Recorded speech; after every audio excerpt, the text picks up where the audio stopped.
इतिहास का वो खौफनाक पन्ना जिसे मुगलों ने डर के मारे कभी दुनिया के सामने नहीं आने दिया।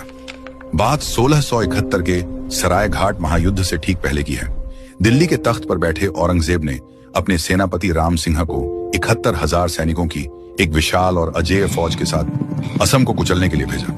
मुगलों के घोड़ों की टापों से जमीन कांप रही थी, लेकिन असम की रक्षा की जिम्मेदारी थी अहोम साम्राज्य के सबसे खूंखार सेनापति लचित बोरफुकन के कंधों पर।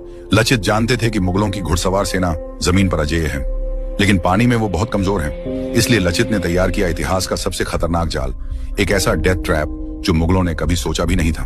उन्होंने रातों रात गुवाहाटी के चारों तरफ मिट्टी की एक विशाल दीवार खड़ी करने का आदेश दिया, ताकि मुगलों का जमीनी रास्ता हमेशा के लिए बंद हो जाए और उन्हें मजबूरन उतरना पड़े ब्रह्मपुत्र नदी में। इस दीवार को बनाने की जिम्मेदारी लचित ने अपने सगे मामा को दी। लेकिन जब आधी रात को लचित ने वहां का मुआयना किया तो देखा कि काम रुका हुआ है। मजदूर सो रहे हैं। मामा ने बहाना बनाया, सैनिक थक गए हैं। मुगलों की 71,000 की फौज सिर पर खड़ी थी और एक रात की यह ढिलाई पूरे असम को मुगलों का गुलाम बना सकती थी। लचित की आंखों में खून उतर आया। उन्होंने बिना एक सेकंड सोचे अपनी तलवार म्यान से निकाली और एक ही झटके में अपने सगे मामा का सिर धड़ से अलग कर दिया।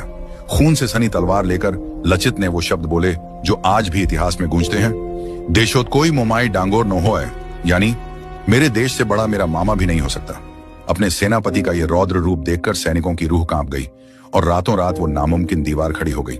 अगली सुबह जब औरंगजेब की 71,000 की फौज वहां पहुंची तो उनके पैरों तले जमीन खिसक गई। जमीनी रास्ता पूरी तरह बंद हो चुका था। अब मुगलों के पास सिर्फ एक ही रास्ता बचा था, ब्रह्मपुत्र नदी, जहां अहोम सेना मगरमच्छों की तरह उनका इंतजार कर रही थी। लेकिन असली डर अब शुरू होने वाला था, क्योंकि असम के जंगलों में मुगलों का सामना होने वाला था सिर्फ तलवारों से नहीं, बल्कि उस खौफ से जिसे मुगल सैनिक काला जादू कहते थे।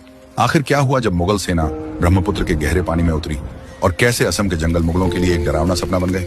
इस रोंगटे खड़े कर देने वाली कहानी का अगला हिस्सा जानेंगे पार्ट 2 में। अगर आप पार्ट 2 देखना चाहते हैं तो अभी इस वीडियो को लाइक करें और कमेंट में लिखें पार्ट 2।